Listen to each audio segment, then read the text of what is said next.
Bien, merci. Bonjour. Donc, je vais parler du problème du sang dans cette procédure chirurgicale qui est hémorragique. Dans la série notre série, on voit qu'on a en moyenne quasiment 2 litres de perte sanguine. Ce qui est un peu décevant, c'est qu'on a pu avoir que 31% de recueil dans notre série. Ce qui est aussi important à noter, c'est que certes, la procédure chirurgicale est hémorragique, quasiment 2 litres, mais on va perdre quasiment 1 litre en post-opératoire dans le drainage. Est-ce que c'est cohérent avec la littérature? A priori, oui, parce que cette série très récente qui reprenait les mêmes types d'ostéotomie retrouve un saignement quasiment équivalent au nôtre, un peu plus. Les Américains sont peut-être plus hémorragiques que les Européens et les Français. Donc il y a 2 litres 3. Quand on prend la grosse série publiée récemment, on est à peu près au même niveau avec des ostéotomies 3 colonnes ou les VCR, des saignements aussi importants, plus importants aux États-Unis que dans notre série française. Cette série où c'est des scolioses moins importantes, on se rend compte que le temps, c'est le sang, hein, puisque plus la chirurgie va être longue, plus les pertes vont être importantes. Est-ce que dans cette procédure chirurgicale, on identifie des moments où le saignement va être plus important que dans d'autres moments?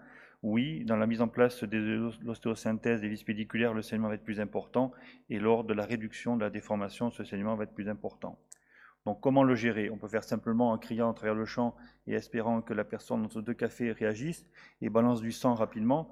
Cependant, transfuser massivement les patients n'est pas la solution. On se rend compte que transfuser les patients augmente le risque infectieux puisqu'on va diminuer l'immunité des patients.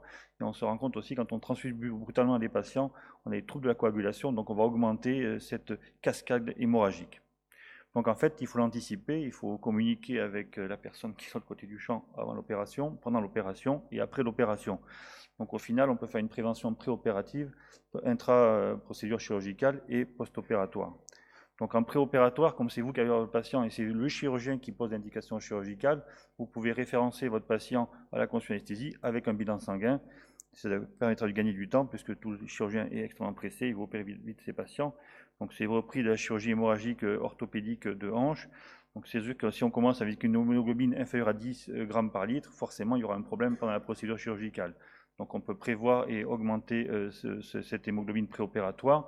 Ce qu'on retient actuellement, c'est le fer intraveineux et l'EPO qui facilite l'augmentation brutale et rapide de l'état d'hémoglobine préopératoire. Donc pendant la chirurgie, il ne faut pas forcément râler sur l'anesthésiste qui fait chaud dans la salle. Pourquoi il fait chaud dans la salle? Parce que si le patient perd 1 degré lors de l'incision, l'hémostase va être complètement modifiée. Donc si vous opérez un patient à 35 degrés, vous n'arriverez pas à faire l'hémostase. Donc il faut vérifier la température de la salle opératoire, mais du patient pendant la chirurgie. Et comme l'a rappelé M. Luec, l'installation des cuves centrales, il faut vérifier la liberté des compressions veineuses. Du côté anesthésiste, ils ont l'acide tanixamique ou hexacil qui est éprouvé à réduire le saignement péropératoire. Vous avez tous les systèmes de recueil du sang pendant la procédure chirurgicale qui réduit ce taux de transfusionnel. De notre côté, vous avez sorti récemment tous ces produits hémostatiques à base de surgicel liquide avec des hémostatiques qui permettent d'assurer l'hémostase. L'inconvénient actuel, c'est qu'ils sont tous au même prix, hein, aux alentours de 200 € le produit.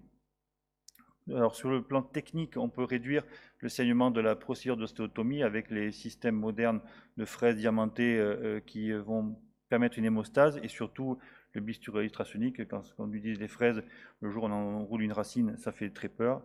Et on préfère donc ces systèmes d'ostéotomes piezoélectriques qui sont moins toxiques. Et surtout, comme on l'a montré récemment, la chirurgie à 2 chirurgiens expérimentés réduit fortement le saignement et la durée de la chirurgie. Donc attention aussi au saignement post-opératoire, ça va donner dans les drains. Il faut savoir que le sang récupéré d'un cell saver a une durée de vie, les globules ont une durée de vie plus courte. Donc généralement, il y a une chute brutale d'hémoglobine s'il y a une grosse récupération de cell saver péropératoire entre le 3e et le 5e jour. Donc il faut anticiper ces pertes, donc pas forcément transfuser, mais repasser du fer et de l'érythropoïétine. Voilà, en conclusion, c'est une chirurgie qui va être hémorragique, elle se planifie, donc c'est indispensable d'avoir cette discussion avec nos confrères anesthésistes et réanimateurs. Vous avez les mesures préopératoires de contrôle d'annumération avant l'intervention et toutes les hémostases du patient, les mesures péropératoires pour réduire ce saignement et surtout la surveillance post-opératoire. Je vous remercie.